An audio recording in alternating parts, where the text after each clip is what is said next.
Well, welcome. Martin, are you able to hear me all right?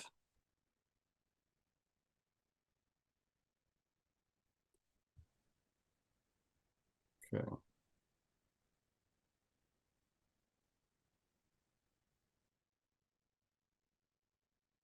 Okay. Well, as of now, Martin, you were the only one here, so we'll see if anybody else shows up. I'm CJ Shields from the Office for Academic Innovation. I have my colleague Sally Hughes with me, and we're going to be talking about what's new in Canvas. And this is a very informal session. What I'm going to be covering today are the release notes from December 20th until January 21st. And if you were interested in having a copy of the presentation, there's a TexAg there, TexAg/WNIC 02223. And you can access the presentation there and have a view-only copy if you would like to have it after the presentation is over. So our objectives today are to establish the series and in 30 minutes provide information in 3 sections: Canvas updates, then provide a time for general Canvas Q&A, and then open discussion and networking. The idea of this series is to provide updates on Canvas each time there are release notes. So at the first of the month, if the first of the month falls on the weekend, then we'll do that on the Monday following. So Wednesday, March 1st, Monday, April 3rd, and Monday, April 1st. Monday, May 1st, excuse me. Those are the days. Each of those will be at 10 a.m. Today's was at 10:30 due to a confusion in ERS. So in the future, they will be at 10 o'clock. So just make sure that you note that change. And the focus of this series is to provide updates about Canvas, to provide examples of what those updates look like in the Texas A&M instance of Canvas, and then to gather informally as a chance to ask questions, to brainstorm with others, to see how individuals are using Canvas and how we solve some of the challenges that we have while using Canvas, and also celebrate some of the successes. So that's kind of the idea. Half-hour max for each session, and try to keep them relatively focused to those topics. So on to the first section, which are the Canvas updates. There are 4 updates this semester, or I'm sorry, this month, excuse me. Quite frankly, none of them are earth-shattering, but it's always important to know what the updates are. There's a link there, TexAg/Canvas RA. And if you follow that, you will be taken to the screen that is shown in the screenshot right now. And those are the Canvas release notes. Canvas typically releases updates on the 4th Friday of the month. Sometimes if there are holidays, that changes. So for example, in December, I believe it was the 3rd Friday of the month. If you go to the release notes, you will see there are 2 categories. There's deploy, which means that has been deployed in test, and release means it's in production. So if you have access to the test instance of Canvas, you can see the deploy notes. And sometimes in deploy, you will note that items have been deployed, and after a day or 2, they may have been delayed, or they may have been postponed until another date. And that's because in test, there was something that was realized, and that date was pushed into the future. If they are in release, they're in production, meaning you can see them in the Canvas account in the Texas A&M instance of Canvas. So that's kind of the difference. You will see a lot of deploy notes, fewer release notes, but they're there, and there is a difference in how they are worded and how they are sent out to Canvas users. So with that, I'm going to jump right into the updates themselves. The first change is missing assignments. In SpeedGrader, you can mark assignments as missing. You can see I've highlighted that in blue on the screen. You can use an MI, whether that is capital or lowercase, is up to you. And you can increase efficiency by doing this directly. Previously, you had to select the assignment, and then the flyout opened, and you had to select missing from there. And I will demo this real quick. So I'm going to go into my test instance of Canvas here. I'm going to select grades. From grades, I'm going to locate a student. And you may be familiar with the excused. So let me get rid of this one. On the flyout, this is what I used to have to do. If a student had a grade here, I had to hit the flyout, and I had to choose missing. A while back, it was edited so that you could put EX for excused. and you could avoid using the flyout. Now the same is true of missing. So if I have this assignment for Brandon, who is an employee in our office, if I select the flyout, I can choose missing, or I can type MI or MI. And those individuals will have an assignment noted as missing. So that's the difference. You don't have to select the flyout anymore. You can just type them in. So there's now a code for missing and a code for excused, which has been around for a while. But both of those will hopefully increase efficiency as you can enter those definitions vertically down the gradebook as opposed to selecting the flyout.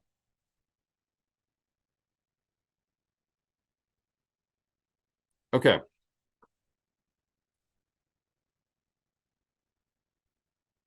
The second option, or the second change rather, is the rich content editor.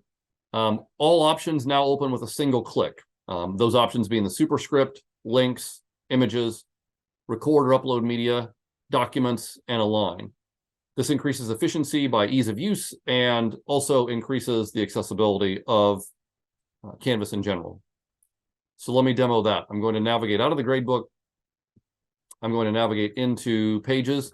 I'm going to show this in Pages, but you can get this any place the rich content editor is present. I'm going to select View All Pages. I'm going to create a new page just for demonstration purposes. And at first, honestly, this change was a little hard to note, but then I started realizing it used to be that if I refresh this. Weird. Let's just try my example page here.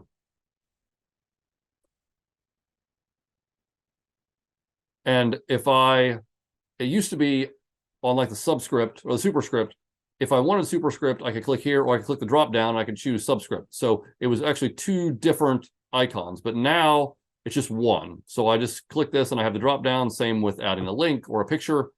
All of these that have the arrow are now one link or one click rather. So if I click here, I will get the options. I don't have to select one option for the icon and another option for the drop down.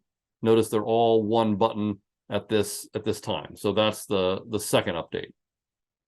And that did greatly increase the accessibility of Canvas by having a streamlined number of buttons for users to click on, and hopefully would increase efficiency as well.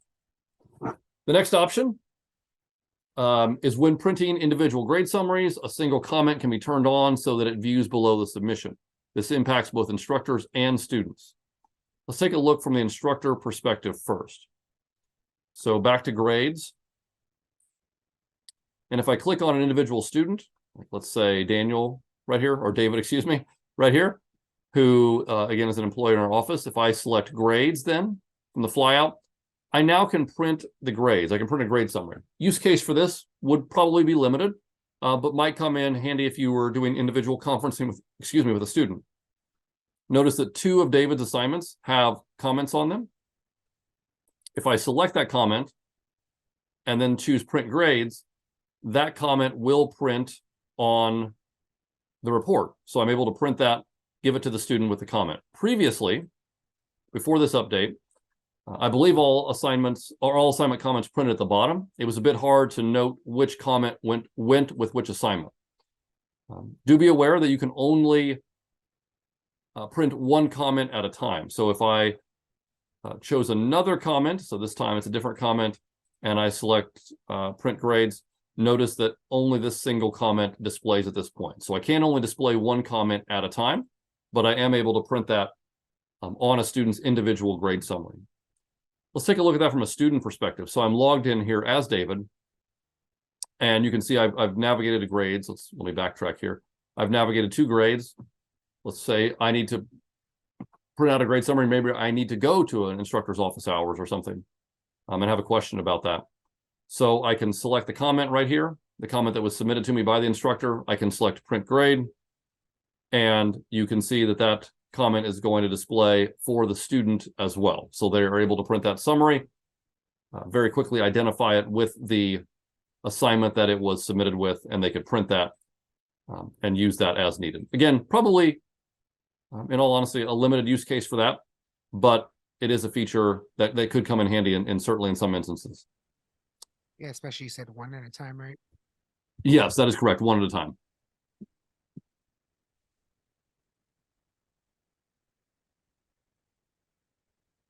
And the last change is actually slated to occur today at some point. I have not seen it occurring as of right now, or when I looked last just a few minutes ago. But that is the front page icon that has for so many years been the rounded corners with the dark background of white font will become a pill shape with no fill and a gray font. So looking in Canvas, this is in Pages, and then View All Pages. And notice the front page still displays in the traditional way here, but I would look for that to change in the very near future, perhaps as soon as later today. But it will display in that shape that is shown here. Again, not a huge change, but it is one that's been that way for a number of years. So individuals who are setting their homepage in their course particularly, and who are looking for this icon, as many of us have done for many years, will now need to look for the new icon. Yeah. And those are the updates. So with that, I will open it up just to any general Q&A. And again, Martin, you are our only one here. So if you have any questions, I'm happy to answer those. Sally and I are happy to answer those. Anything about Canvas related to the updates or anything else, we're happy to do that. No, nothing too much right now. I'm kind of following along on the release notes. For the WNIC, 0222. Is that, you said that was recording? The which one? I'm sorry. The first link that was sent out? Oh yeah, yes. The first link is not for the recording. It's just for the presentation itself. Oh, okay. Yeah. Well, right now it says no page. That's what I was figuring. So. Okay. Yeah. But it's not the end of the world. I put it this way. I followed along on the Canvas one with you. So these are the release notes for, I guess it says 1.4, right? Yeah. Well, yes, probably so. And then that Yeah. was the most recent one, I believe, where there were changes other than the one for today, which was announced in a previous release note. Gotcha. Okay. Yeah. Oh, do y'all have any more general trainings? Because I mean, these are really good, for like for the detail and the release notes as they come up, but just kind of more general ones. It's more for like instructors and stuff like that. Yes. Are you an instructor? No. I'm a support person in College of Med College of Med? Okay. or School of Med. Sorry. School of Med. Yeah. We have. I'm going to open this. Sorry, I'm at home today, as I think everybody is. I only have one screen, so I apologize. Oh yeah, that's why I have this. Sounds like my garage is a little messy. The all of ours are on all of the future trainings are on ERS. I'll drop these in the chat for you. And there you go. We have a session. This session obviously repeats. We have one on proctoring midterms. We have one on setting up a successful gradebook. That's been our biggest hitter so far this spring. So we're going to repeat that one a couple of times. But you'll find all the listings on ERS there. We may add a couple more as time goes along as well. Okay.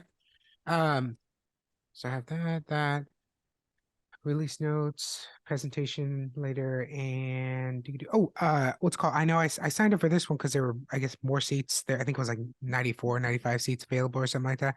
So I think there was like 2 people that might have signed up. Well, then again, if there was 5 people that signed up for this one and it was only me, the other ones should be fine. I don't know if y'all got a contact with them or not, or if they were the same people.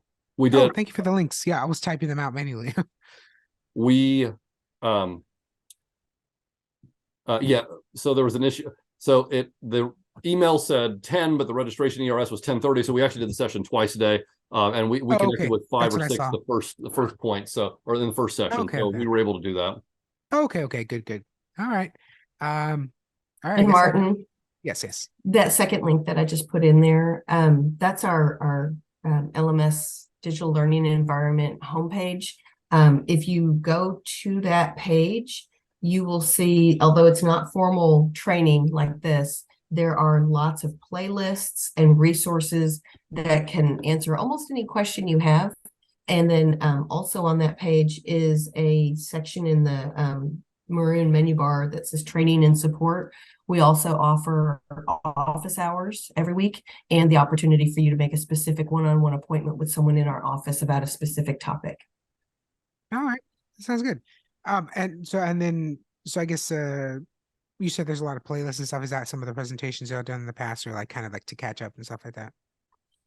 Yeah, there's a little bit. There's some playlists from the past, and we're going to work on updating those. A lot of them are in need of some update, but there's some really good playlists there on like how to use MediaSite, how to set up course at the beginning of the semester, those sort of playlists.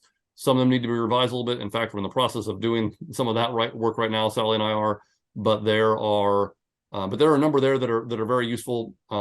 Some of them do need to be updated, but there are a lot there that are useful. Oh, sorry, I should be like this way. My other webcam was working, so I just used the internal one. Yeah. Yeah. So, all right. All right. Mark, are you relatively new in your role?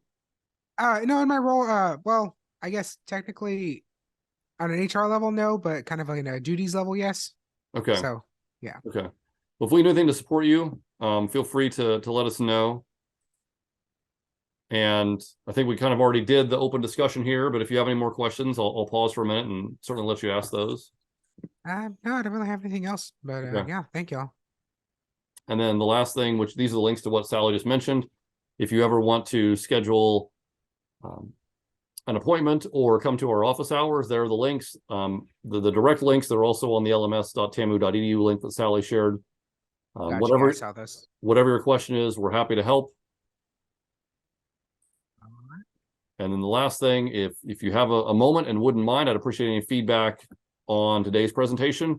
And there's also a section on there for a space for you to note what future trainings might be, what you might be interested in for future trainings. You mentioned that. So that's one of the ways that we develop our roster of what our trainings are going to be, is by getting feedback from current sessions and finding what direction instructors and those in support roles want to go. So anything you provide there would be great, and appreciate your feedback.